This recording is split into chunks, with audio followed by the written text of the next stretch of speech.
चीन लगातार एलएसी पर अपनी सरगर्मी बढ़ा रहा है, हेलीपैड का निर्माण कर रहा है और अपने सैनिकों की संख्या भी बढ़ा रहा है। ये पेंटागन की एक रिपोर्ट से खुलासा हुआ है, जिसको जनसत्ता इंडियन एक्सप्रेस ने छापा है। अमेरिकी रक्षा विभाग ने एक रिपोर्ट जारी की है गुरुवार को, जिसमें कहा है कि चीन अपनी विस्तारवादी नीति को कायम रख रहा है और उसकी कोशिश है। पेंटागन की रिपोर्ट के मुताबिक 3488 किलोमीटर लंबी एलएसी पर चीनी वेस्टर्न थिएटर कमांड की तैनाती 2023 तक जारी रहेगी। कोर कमांड पिछले 19-9-10 अक्टूबर को कोर कमांडर स्तर की बातचीत 20वें दौर के बावजूद डेप्सांग और चार्डिंग निगलुंगा नाला ट्रैक जंक्शन पर चीन की हलचल कम नहीं हुई है। नमस्कार, मैं शंभू कुमार सिंह और आप देख रहे हैं नेशनल दस्तक। पेंटागन लगातार चीन पर नजर बनाए हुए, अमेरिका लगातार चीन पर नजर बनाए हुए है। चीन लगातार एशिया में ही नहीं, यूरोप में भी अपनी पैठ बना रहा है। आप सबको पता है कि चीन सामरिक रूप से, बिजनेस के रूप से, आयात निर्यात के तौर पर दुनिया में अब लीड करता हुआ दिख रहा है और अमेरिका को पीछे छोड़ रहा है। चीन सबसे कमजोर पड़ रहा था भारत में और खासकर एशिया में, क्योंकि उसके पड़ोसी देशों से उसके अच्छे संबंध नहीं थे। जितने भी चाइना के पड़ोसी देश है, चाहे जापान हो, वियतनाम हो या फिर आपको बता दें कि तिब्बत हो, उससे उसके अच्छे संबंध नहीं थे। अब धीरे धीरे भारत के सबसे संबंध अच्छे थे। चाइना और पाकिस्तान को छोड़ के भारत का संबंध चाहे नेपाल हो, बर्मा हो, म्यांमार हो, तिब्बत हो, ईरान हो, पूरा मिडिल ईस्ट भारत के साथ था। लेकिन चाइना वहीं घुसपैठ की कोशिश कर रहा है इजराइल और फिलिस्तीन के बहाने। चाइना चाहता है कि भारत सरकार इजराइल के साथ खड़ा हो जाए और उसे मौका मिल जाए मुस्लिम राष्ट्रों के साथ वो दोस्ती करने का, क्योंकि चाइना को पता है कि उसकी विस्तारवादी नीति के खिलाफ उसके पड़ोसी देश हैं।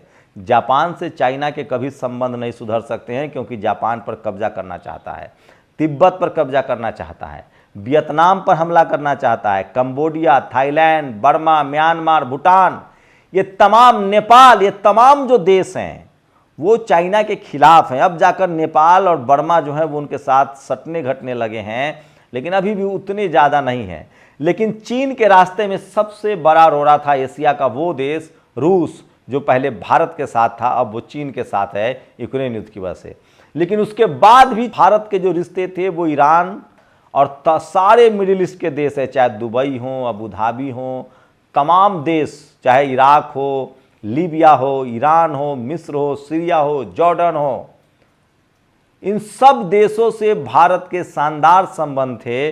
और यहीं इजराइल और फिलिस्तीन युद्ध में चीन को मौका मिल रहा है। वो चाह रहा है कि भारत के प्रधानमंत्री, भारत सरकार इजराइल के साथ खड़ा हो और मुस्लिम राष्ट्र उसके तरफ आ जाए, क्योंकि आप सब जानते हैं कि अमेरिका के साथ अच्छे संबंध है इजराइल के, इंग्लैंड के साथ संबंध है, लेकिन वो रूस के साथ उनके संबंध अच्छे नहीं है, चाइना के साथ उसके अच्छे संबंध नहीं है। तो सवाल है कि चाइना और रूस बिजनेस करेगा कहाँ, और खासकर चाइना। इसीलिए कोशिश है चाइना की कि भारत जैसे ही एक गलती करे और वो फिलिस्तीन के साथ खड़ा ना होकर इजराइल के साथ खड़ा हो और सारे मुस्लिम देशों से वो दोस्ती कर ले। ईरान में वो करता हुआ सफल हो रहा है। और आपको पता है कि चीन की जो विस्तारवादी नीति है उससे सबसे ज़्यादा खतरा भारत को है। वो श्रीलंका को अपने साथ पाले में लाने की कोशिश कर रहा है, नेपाल उसके पाले में जा चुका है, भूटान उसके पाले में जा चुका है। एशिया के जो मुस्लिम कंट्री हैं वो पूरी तरह से आज भी चाइना के साथ नहीं हैं, वो भारत के साथ हैं। और भारत सरकार अगर फिलिस्तीन और इजराइल मध्य पर एक कदम भी फिसली तो मामला बिगड़ सकता है, क्योंकि चाइना की जो विस्तारवादी नीति है वो कोशिश है कि तमाम मुस्लिम कंट्री से उसके बिजनेस हों, जो बिजनेस आज भारत के हिस्से में है। तो ये बड़ी कॉन्स्पिरेसी है और चाइना से निपटने के लिए आपको अपने दोस्त बढ़ाने होंगे।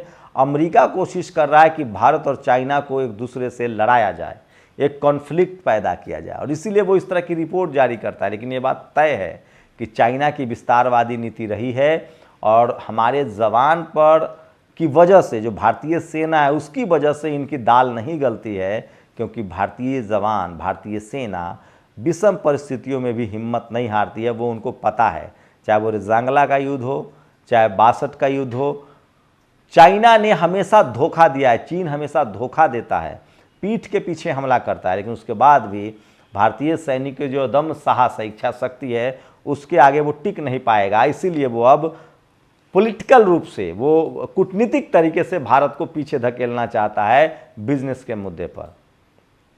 ये बात तय है कि चाइना ने आर्थिक रूप से बहुत ज़्यादा विकास किया है, सामरिक रूप से भी विकास किया है, लेकिन उसके बाद भी भारत के खिलाफ उसकी दाल नहीं गलेगी, क्योंकि हम उसके सामने के पड़ोसी हैं। इसलिए उसकी कोशिश है कि भारत को पहले सामरिक रूप से, आर्थिक रूप से कमज़ोर किया जाए और उसके जो बिजनेस हैं उस पर कंट्रोल किया जाए। भारत का सबसे ज़्यादा निर्यात मिडिल ईस्ट में होता है। तो ये नया ध्रुवीकरण बन रहा है और इसलिए शायद भारत सरकार को समझ में आ गया है, विदेश मंत्रालय को समझ में आ गया है और वो फिलिस्तीन के साथ खड़े हैं। लेकिन वो भक्त नहीं समझ पा रहे हैं जिनको इजराइल में और नेतन्याहू में उनको अपना भविष्य दिख रहा है।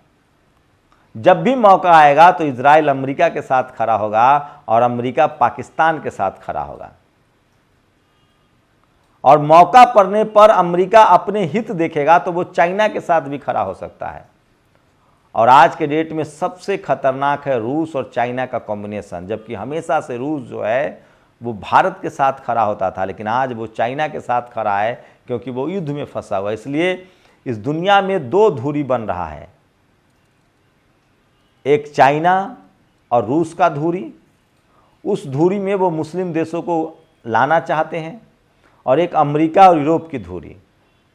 भारत को अब बहुत ही सोच संभल कर अपने कदम उठाने पड़ेंगे, क्योंकि एक तरफ खाई है, अमेरिका सबसे कम भरोसेमंद है, उससे भी कम भरोसेमंद चाइना है, और उससे भी कम भरोसेमंद पाकिस्तान है। इसलिए भारत को मध्य मार्ग अपनाना चाहिए।